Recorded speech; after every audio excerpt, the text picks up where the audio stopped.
What's going on, everybody?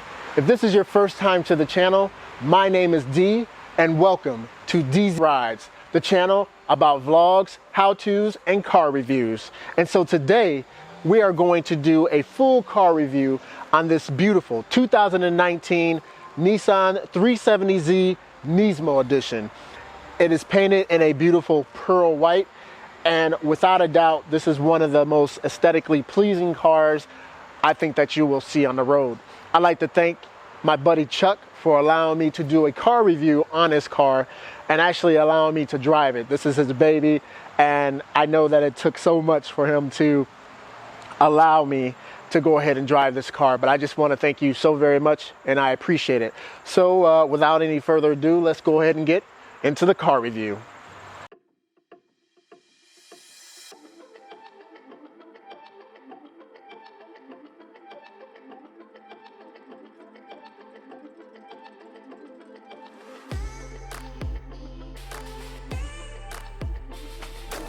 This car is equipped with a Nismo tuned 3.7 liter dual overhead cam V6 pushing 350 horsepower and 276 pound-feet of torque.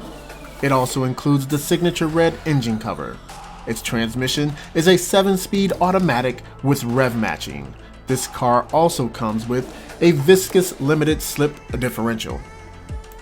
The standard 370Z Coupe's double wishbone front 4-link rear suspension design is specially tuned for this car, offering exceptional handling, including higher spring and stabilizer bar rates and increased roll stiffness, as well as a 0.6-inch wider track width as compared to the non-Nismo models.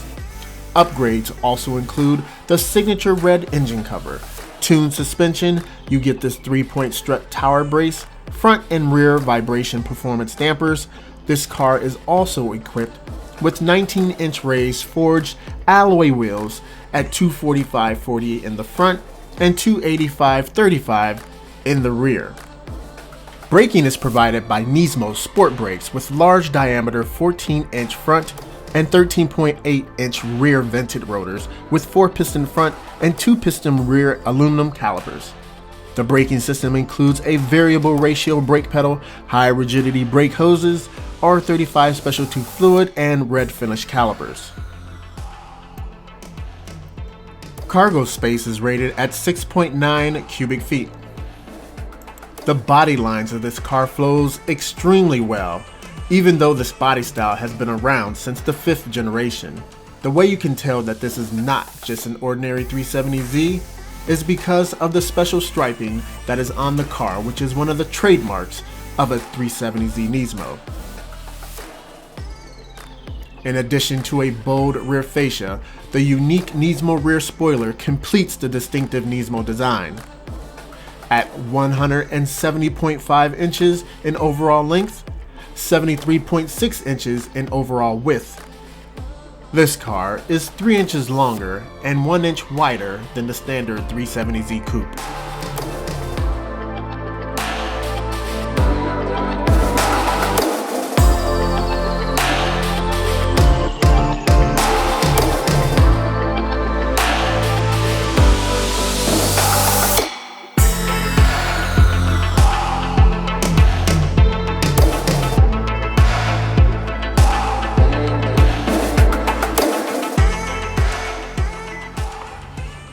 Alright, like I said, everybody, we are in the 370Z Nismo edition, and let's see if we can't have some fun in this baby.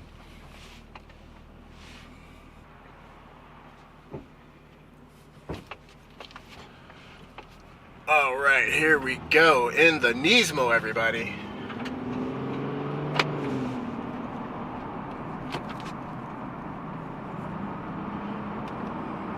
So I really like the feel of this car. Very agile, very nimble. So everything feels driver focused, which I like. The only thing that's not necessarily driver focused is the way the infotainment center kind of goes straight at you and kind of leans back. You know, some cars you have the infotainment center that is kind of tilted towards you, and so that's probably the only thing that is not necessarily driver focused for you.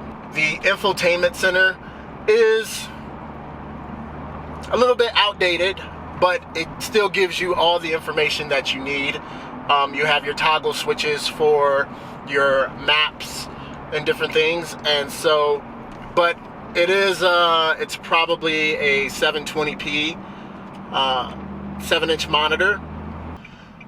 So the road noise in this car, you can hear a bit of road noise. You can hear the tires, and so wish it was just a little bit quieter, but it's still really good ride. It feels really good. So the exhaust sound, it's a little bit subdued. It's not as aggressive as I would like it to be, but then again, it is not a V8, and so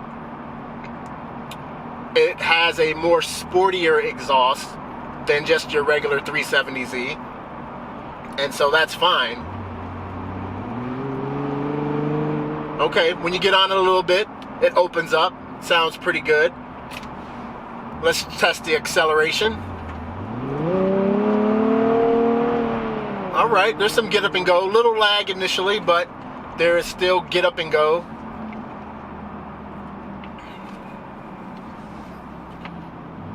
So now we're going to test out those paddle shifters.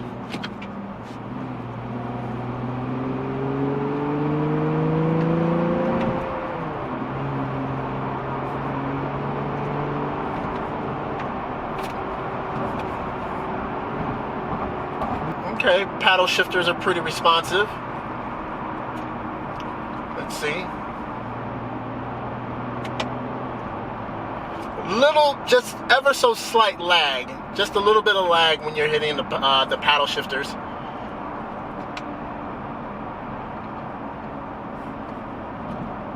So the interior touch and feel of this car is really nice.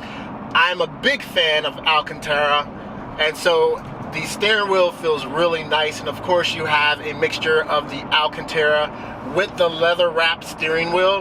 Has this really nice feel to it. The leather is really, really good, and so yeah. And this car is so light and nimble, and it just, I mean, as soon as you turn the steering wheel, it is reacting. It is reacting 100%, and I really like that. I really like to be able to, it has a little bit of weight to it, and I kind of like the weight, so it lets me know I don't care to turn something and it doesn't really feel like I'm turning it. I like the weight that it has to it, so that's definitely a plus in my book. The fuel economy in this is 19 in the city, 26 on the highway, and a combined fuel rating of 22 miles per gallon, which isn't terrible.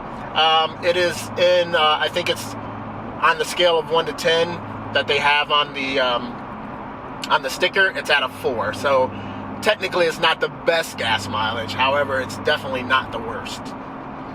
This thing is so, it's quick. It has 350 horsepower, and which is plenty enough for your daily driving. And this thing is so quick and so nimble that it begs to be a daily driver. I would love to have this car as a daily driver, and just to be able to kind of play around with this.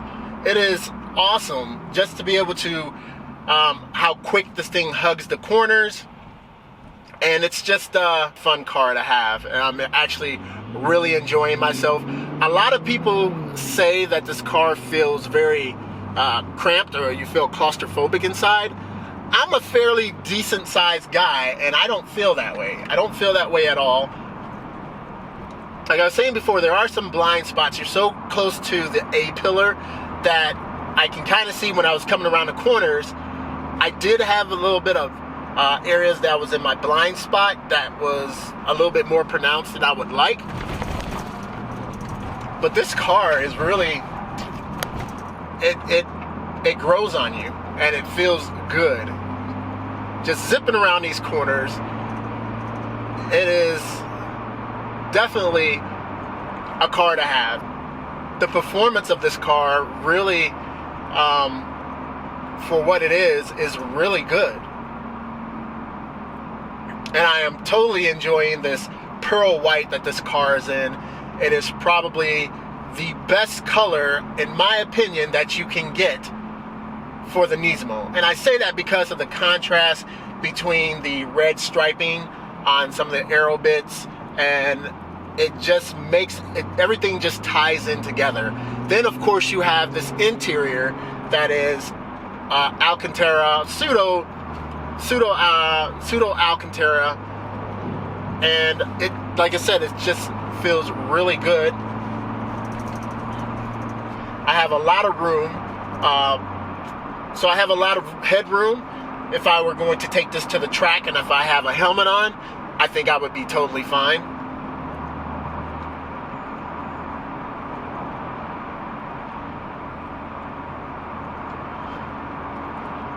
So the paddle shifters here do not turn with the steering wheel, which is, you know, a lot of people really are sticklers about those paddle shifters being able to move with the steering column, so that they don't have to come back down. And a lot of people believe that on a track, you know, that really can take, you know, some tenths of a second off, which you trying to, you know, find the paddle to shift. This is a fun car. I'm sorry for anybody who doesn't like this car, which I don't think I've met anyone yet who said that they did not like this car. So I'm definitely not saying that at all. But this car it's a fun car. And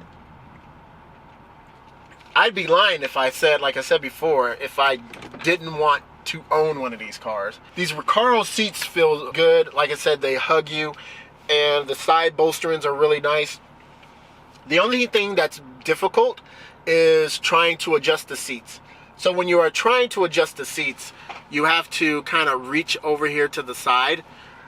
And so that can become a little bit cumbersome. And if you have big hands, it doesn't necessarily work.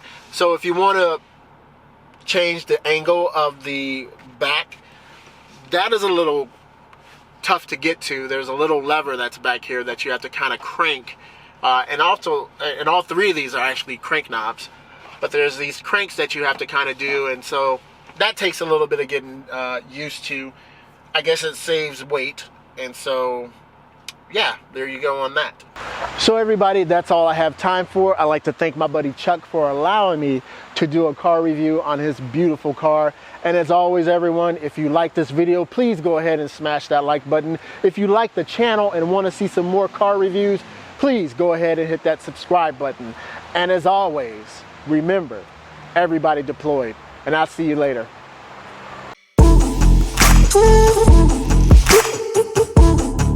Ooh.